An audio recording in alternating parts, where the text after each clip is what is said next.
Here we are. Happy June, moms. You made it. It is the end of the school year almost, depending on where you are. But oh my goodness, can you believe summer is upon us? I feel like in so many ways we just started 2024 and here we are just about halfway through it. But yeah, it's summer and I feel like I can already hear my children's disgruntled reactions as I apply more and more sunscreen as the days go on. But we are here. It is summer, and we are kicking off our summer book club series here on the Mom Life Community Podcast. And we are diving in today, Loving the Little Years, Motherhood in the Trenches by Rachel Jankovic. You're going to hear Braxton and I talk through the first 3 chapters today. We're so excited you're here. Let's get started.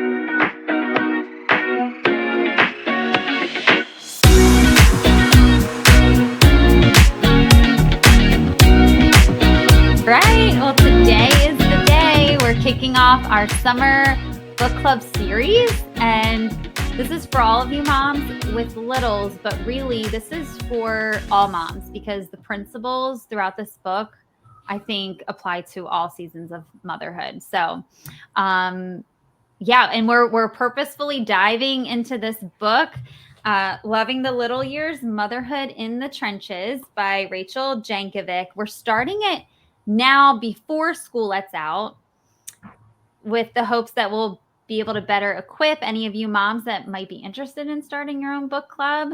And we referenced this in the previous episode where Braxton walked us through her habits and her rhythms of being a well-read mom, and some really, really good book titles. If you're looking to get your hands on some good books this summer, definitely check out the previous episode. But we want to process this book together. Me as a mom of 5, 9 years old and under, and you as a mom of 4. How old is your oldest? 10, almost. We're birthday season 10, 12, 14, and 15 is the season we're going into. Yeah. So your oldest is younger than my youngest. So we really span newborn to 15 and a half year olds. Yeah. So this book can really speak to moms of kids of all ages, really. Mm-hmm. Yeah. Mm-hmm.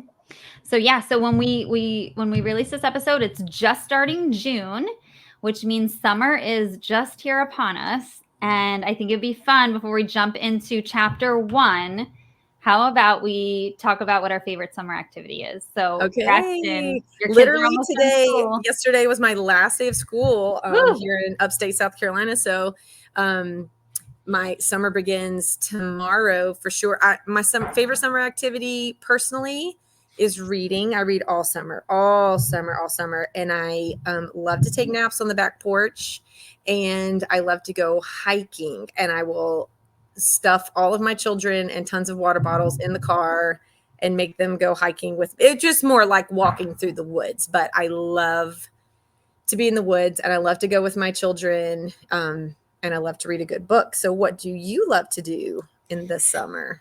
Yeah. So we're still in New Jersey. And so that means the shore is right down the street. Not really. It's like an hour away. So we do go to the beach, but I have to say my husband's not a beach person. Yeah, me too. So it's not as often as a lot of Jersey people get to the shore, get to the beach. So we do that. And we've gotten more accustomed to lakes. So that's really fun to bring the boys to the lake. But I have to say, and while this isn't contained to like a summer thing, we have fallen in love with going to Phillies games. The boys are so into it. I mean, I think my 3-year-old knows the majority of the starting lineup for the Phillies. So, we get there and it's like a whole experience because we get to watch the game in person, and there's a kids area where there's like a wiffle ball field. And what's really fun about it is that not only is it like a kids thing, but it's like a grown-up thing too. Yeah, to do. Like we're all rooting for a home run. We're all like enjoying the music in between the innings, So I'd have to say hitting the Phillies games as often as possible. Fun. We have a tiny little team right down the street from us, and they do fireworks at the end of the game. They just did a mom and son night for school. So all the moms and sons of elementary went, and we just had an absolute blast. So yeah. So, and we have a really small hockey rink, really small hockey team too. And we're like right up close and personal with them. So yeah, the sports are fun. Well, so there's so many summer lends itself to more activities with our kids, more activities as a family. And all of these things are so fun just by nature. They're fun things. But if we come at it with a sour attitude, I mean, how quickly that fun gets zapped out of it. So I think that that's a really good segue into chapter 1 of, again, it's Loving the Little Years, the quickest book you'll ever read. And chapter 1, Welcome to My Circus. So Braxton, do you feel like you're in a circus sometimes? Sometimes. And I think people look at my life and think that I'm in a circus. It was the funniest thing the other day. A teacher came into my classroom the other day, and I love the people I work with, and I work at a Christian school. And she was so honest. And she was like, I look at your life and it stresses me out. I just started dying laughing. And I was like, well, I just want you to know that I am not stressed out in my life. Like, she said, you have so many kids and like you have so many activities. And like my classroom is a very unique situation in that I teach creation to tiny people, and I have like 30 animals in my room. I mean, I just have it. My life just looks like it's stressful, and it's just not. Like I have a lot of energy for all the things that I do, and I love all my people, and I always wanted a big family.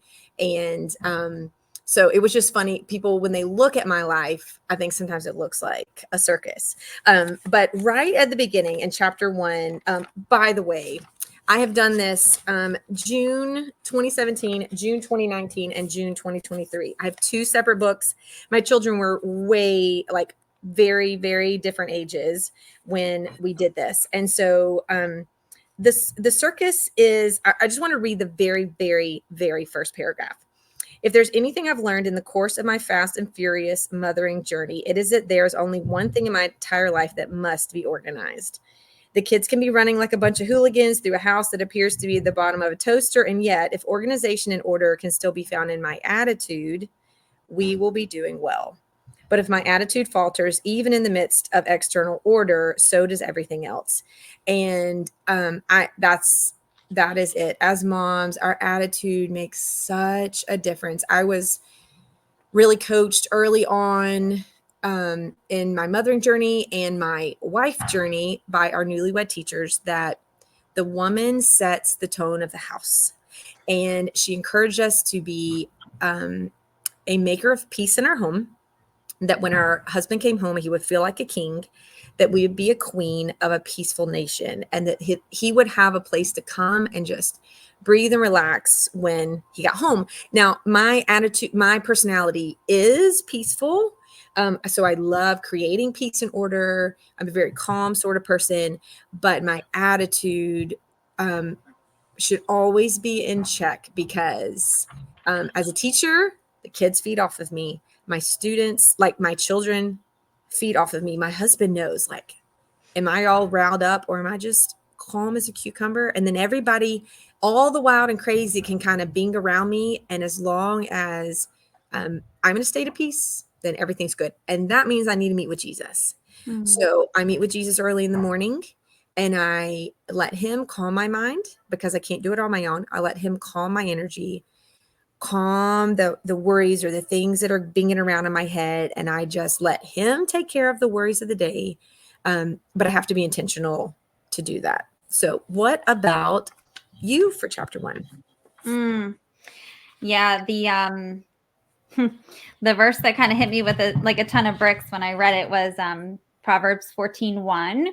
Every wise woman builds her house, but a foolish one tears it down with her own hands. And I remembered that verse. I kind of memorized it, but actually that last section with down with her own hands, that hadn't stuck with me. So when I reread it after I read this chapter, I'm like, oh man, it is like she tears it down with her by her own means, because of her own attitude, because of what she's doing. So yeah, that's what really got to me. And I think that she says, think of this. Oh no. Yeah, she says, think of this book as organizational tools for a mother's attitude. It's we combat a lot as a mom. We combat physical trials, spiritual trials. You know, we're sleepy, we're sleep deprived. We deal with disobedience throughout the day, sibling conflicts throughout the day, defiant behaviors. I mean, you name it. There's odds stacked against a mom. But you know, like you said, if we're abiding intentionally in Christ, then He's our peace. And I think that's something, like a sentiment a lot of us maybe already know, but are we actively leaning into that? And are we recognizing how important it is that we are showing that to our kids? That we are, even if everyone else is losing their mind, am I remaining cool? Am I remaining, okay, take a breath? I tell my kids all the time, take a breath. Calm, let's get calm. Okay, but what about me? Am I taking a breath? Am I getting calm? So I just love it. It's so important, and there's a proverb to go along with it. So yeah, and take care of yourself too. If you need to take a walk, if you need to drop your kids off at somebody else's house so that they can take care of all the kids, and then you'll take them another day. Like, I did different things in different parts of my mothering where I was really taking care of myself, because it is hard work. It's physically hard, it's mentally hard, it's spiritually hard. It's such an important job to mother our children well, and we need to be well ourselves. So, take care of yourself. Get enough sleep. I always make sure I get enough sleep. If I don't at night, I will take a nap.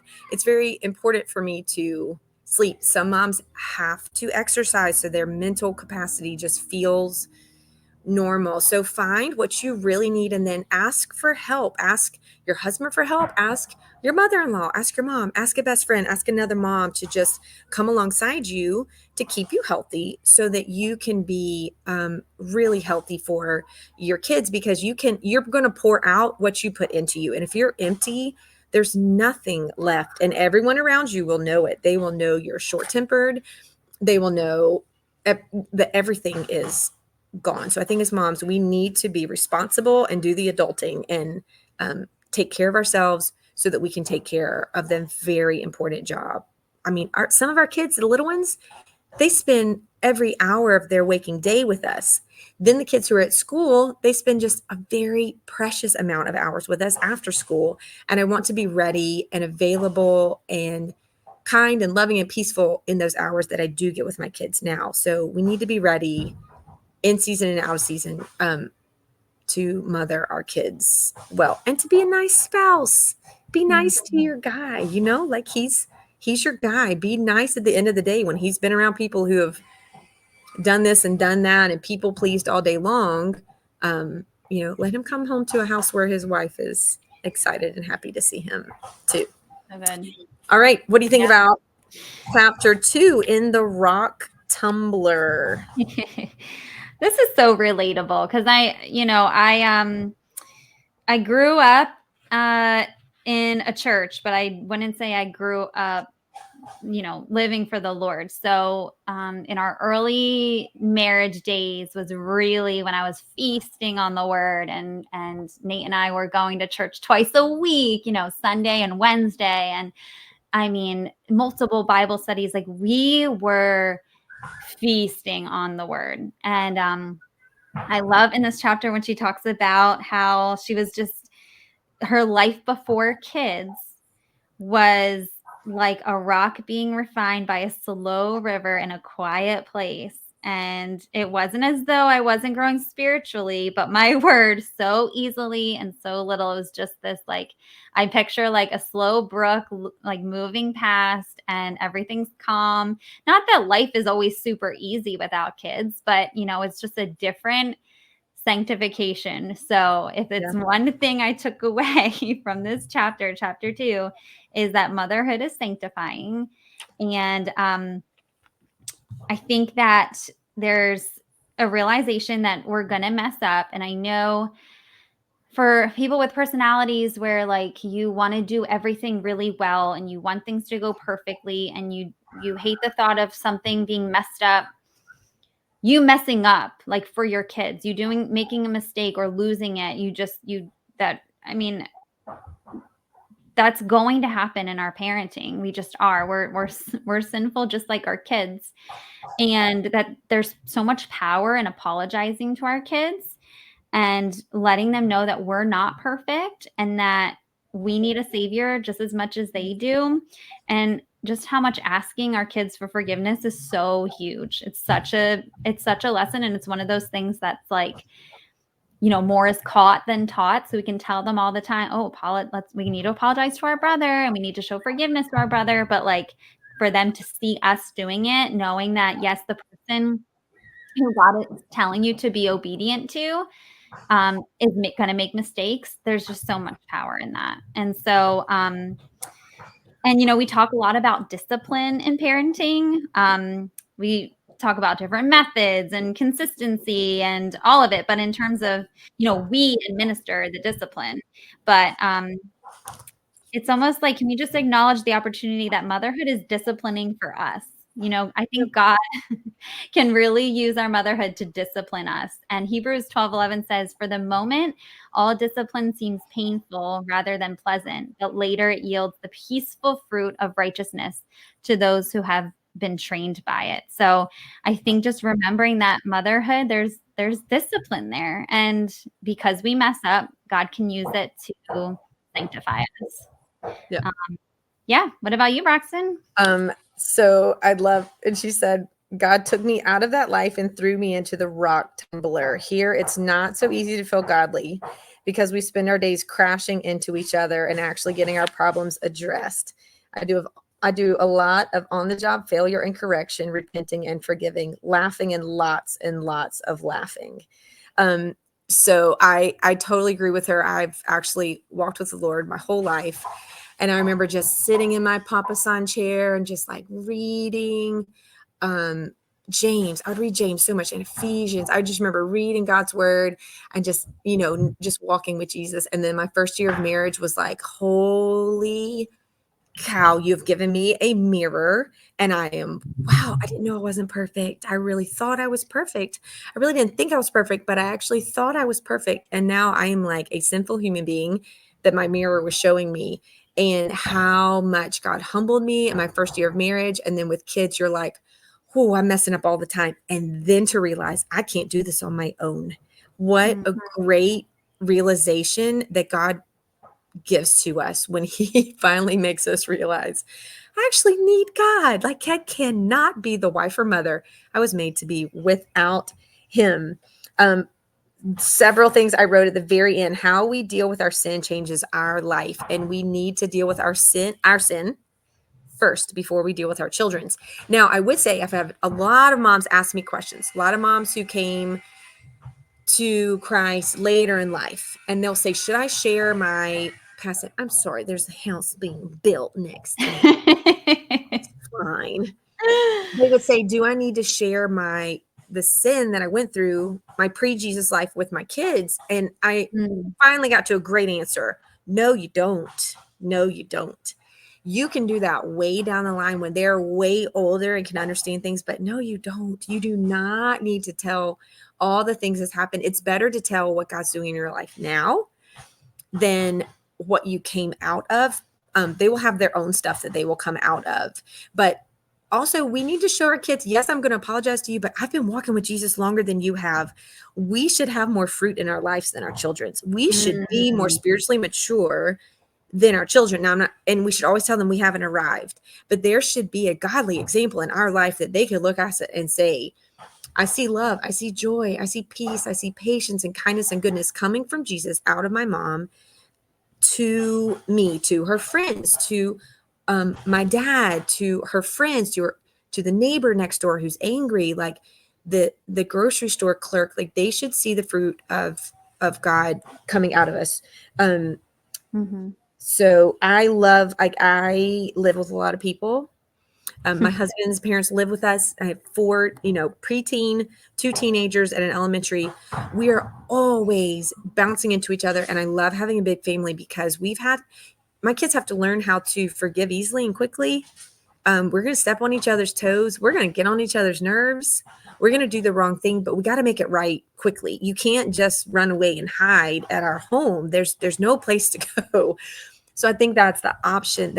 It's the good part. I think that God has surrounded us with so many people. We crash into each other a lot. We have tons of different personalities. People get tired, they get hungry, and we need to be able to live real life and show that God can work through us to make us better people, more Christ-like followers, because of the people we live with and how we crash into each other. So I love, don't hold your children's sin against them. We need, and our husbands, we need to like forgive and forget, like get on with it. God forgave us and forgot. He forgave us and forgot it. So we need to do the same. They're going to mess up. And if our kids don't mess up, they're never going to learn the difference. I don't know if she'll talk about this later or not, but foolishness versus childishness. I'll just do this for 2 seconds. Mm-hmm. As a young parent, we were taught and encouraged to look at our child's actions and determine, is this a childish behavior? They're doing it because they're little. They took a marker and drew on something, the wall, the ground, the whatever. Or is it foolish? They did something completely disobedient. They went out of bounds that we had given them. That's 2 different talks to your child, and that's 2 different forms of discipline. If they're being childish, a lot of times we just need to be more patient. We need to think of it differently, wherever the situation needs to be arranged differently from our point of view. If it was foolish, that's a whole different sort of discipline, talking, forgiving, all that go through. So as we go through the rock tumbler, are children being childish, or are they being foolish is a really good question too. Like developmental versus defiant. Yeah. Developmental versus defiant, you know. Yep. It takes a whole different conversation. And allowing God to correct and teach our children how to walk with him. You know, at some point with my teenagers, we have to let go a little bit and let them wrestle with their own consequences, their own natural consequences that come. You lost your book. You forgot to turn in your paper. You got to zero it. Well, you got to not spend the night with somebody tonight because you got to do your work because you didn't finish the thing you had to do. That's a natural consequence for you. And then let God start to work on their hearts and let him be their authority, because eventually we're not that anymore. God is going to be the authority over their life. So as your kids grow up, you start to let God discipline them more and kind of let go a little bit. So yeah. So you mentioned picky chickens last episode, that this being one of your good ones. So picky chickens. So just a quick story of what she says. She took her kids to a farm, and the chickens looked so cute from far away. And as they got closer, the kids were like, "What is going on, Mom?" And they realized that there were some chickens who were pecking feathers out of each other, and they looked awful. It looked so savage. It looked like, when you see it happening, nature was not created to be that way. And she knew that something was wrong, and she was able to take that and say, "Girls, you may not fuss and bicker at each other. This is called being a picky chicken." Now the girls apologized to each other and returned feathers to each other. It was a very concrete example of how to not be a picky chicken. The girls would have to say they were sorry for a specific thing, and I love you because a specific thing, and here are your feathers. I did something very concrete when I taught kindergarten. We had these paper Band-Aids. You could easily do this at home. It looked like it said to and from, and in the middle it said, "I'm sorry." And when the kids would hurt another child, could have been physically, could have been emotionally, however they hurt them, I kind of have to. They were required to, at some point in that day, they didn't have to right away, go get a Band-Aid. It had a picture of a Band-Aid on it, and write the kid's name, and they had to write their name. And as they physically gave that paper Band-Aid to another kid, it meant, "I'm sorry for what I did, and this is going to help heal it a little bit. This is going to start the healing process. I'm sorry for what I've done." So a lot of kids, I'd never forced my children to say they were sorry, or I forgive you. I know some moms do different things. For me, it was more of I needed the heart change before I wanted the words to come out of them. When I taught kindergarten, I wanted them to physically do something before some of them were ready to verbally say they were sorry. So I'm going to come back with more, but what are your first takeaways from Picky Chickens? Chapter 3. Yeah. So one of the things I highlighted is she says, one of the great things about having children is that you constantly convict yourself by teaching them. If you are addressing their problems honestly, and if you double check yourself, you will almost always find a little something to think about. And what I love about this book is how seamlessly these chapters go together, and certain ideas will come back around, just kind of from a different angle. And it's so much, if I don't want my child to speak to their brother harshly, then I need to be sure that I'm not doing that to them. And, just like you said, I wrote it down. I need to be able to look in the mirror and know that I'm not doing the same, and how motherhood really holds up a mirror, just as marriage does, holds up a mirror to you.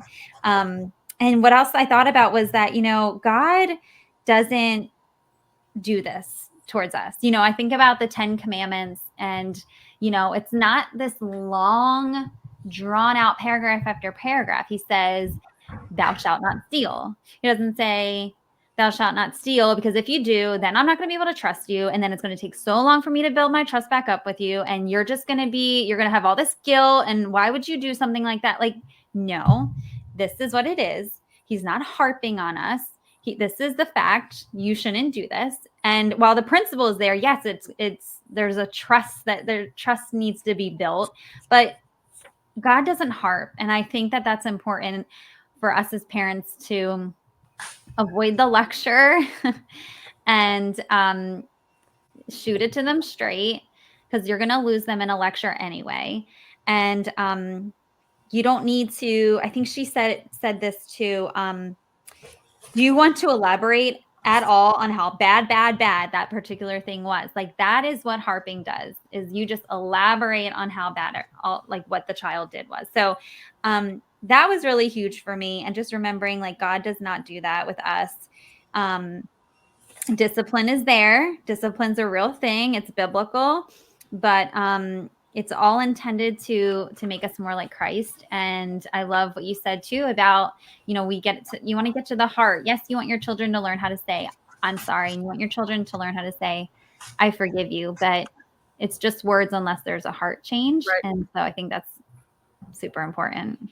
I love one of the things, put their behavior into a story and see if they can see it in a new light. I have done this.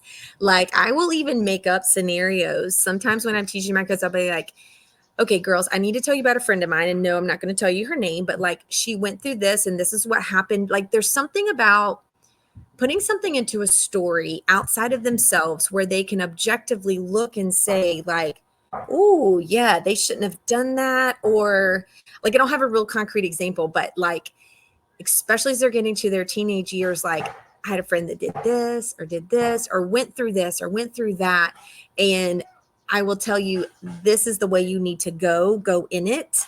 You're going to make your own decisions, but I promise, because I know someone who has, because I haven't gone through all of these things, but the more mom friends we have, the more authentic with them, the more stories we have of God's graciousness, his protection, his correction in our lives. And we can share more of this good path for our kids to go on through.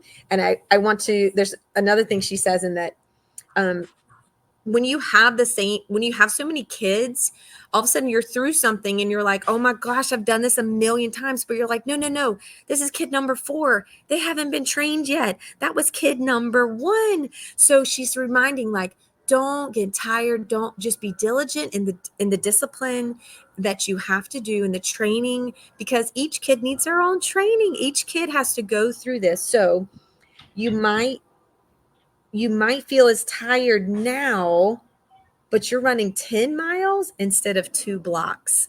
So just keep going. There is momentum in what you're doing, and it will build and build and build. And the more kids you have and the more they are being trained in righteousness, it passes to the next kid, and you build this community of this is how we function as a family. Now I've got my older who's talking to the little one. She's not being her mom. She's being like her big sister, like, we don't talk like that. Mom doesn't, mom doesn't let us talk like that. So quit it. So they're training each other and holding each other accountable to, this is the way that we look differently than the world. This is the way we love each other here in this house. Like, we're going to be different here. Mm-hmm. It's good. I know. Good. And I really love how she ends this with that. It just doesn't take long to fluff feathers. We can fluff feathers on the go. It can be all throughout the day, sprinkled throughout the day. It doesn't have to be, oh man, we just had this really off moment. Let me go ahead and say something really nice. Like, it can be all throughout the day. That's, that, like you said, the fruit of the Spirit, like that's how, like, we show kindness to our kids. That's how, like, they're going to see that fruit in our lives. If we, make it a intentional thing to fluff feathers. I love how she said, I have to do this with the boys because they would love it. One of the favorite techniques in our house is to periodically startle the kids by yelling, "Uh-oh." And when they all look at you with concern, you yell, "I love you." And I just think that's so cute. I think that's so sweet. Yep. Yeah. It's good. And just to be like kind and learn your kids' love language, because they're all going to need discipline differently. So our one that's touch, we never physically spanked her. The physical harm, it cuts differently. My one who is words, I'm very quick and concise. There's no shame. There's no, I encourage, then I discipline, then I encourage again. I'm very careful with what words I use with that kid. There's one who never needs to be disciplined ever, never outside of the bounds. And so with that one, I'm praying like, God, show them that they're not perfect. And even though the siblings get more direction than they do, that their pride is important, that they need to be more humble, then make sure their pride does not become this I am just self-righteous sort of thing. And then one just needs to be funny. Like, I can just joke with one. They know I'm being serious and disciplining. Don't do it again. But I don't have to be a serious discipliner with that one. So learn your kids, learn how to discipline them well for their age. And mountains and molehills. Last one, mentor of mine said, as you look at your mothering, there are some things that you need to stand on. And those are going to be your mountains, and don't move on them. But 95% of what you're disciplining needs to be molehills. It's just like, all right, let's just get through this. Let's just keep going. I'm not going to stay here. This is not my do or die. But when you do find your do or dies, stay there. This mountain doesn't move here. This is an absolute no, or this is an absolute yes. So take your kids. They're tiny people. They're going to make mistakes, and they need training and just kind of like molding and pushing and kind of guiding more than they need stop and turn. Make everything more of a molehill than a mountain. At the end of the day, you just can't fight everything, that they do. And be fluffing those feathers. Yeah. Because they're our babies. If we're not loving them, who is? We are their first. We're their first source of love. So love your kids well. Well, I think that's a perfect place to stop right there. So next week, we're going to sift through chapters 4, 5, and 6. So if you did not get your book yet and you want to read along with us, I'm sure you can Amazon it overnight or in 2 days. And I will say, I put this next to the rocking chair. And I sat down for a nursing session the other day, and I read all 3 chapters in one nursing session. And this is a 10-month-old baby. We are not doing half-hour nursing sessions anymore. So it's very quick, very easy to get through. I'm just so glad you brought this book into my life, because it's just making waves all throughout wherever it's going. So, and I just kept mine in my car, and I kept mine on the nightstand, and I just read 5-10 minutes, both done. Very, very simple. Keep a pen close, because you're going to want to highlight stuff. You're going to want to, I always at the end write kind of like some things at the very end, so that I can quickly look, what is that chapter about? If my mom's asking me a question, I can go to that chapter super quick Mm-hmm. and kind of give her some nuggets. So pull out the nuggets from that chapter for you, how to apply it to your life, your parenting, and yeah, Yep. make it specific just for you and your family. Very good. All right, moms. So chapters 4 through 6 next week, and we'll talk to y'all soon. See ya.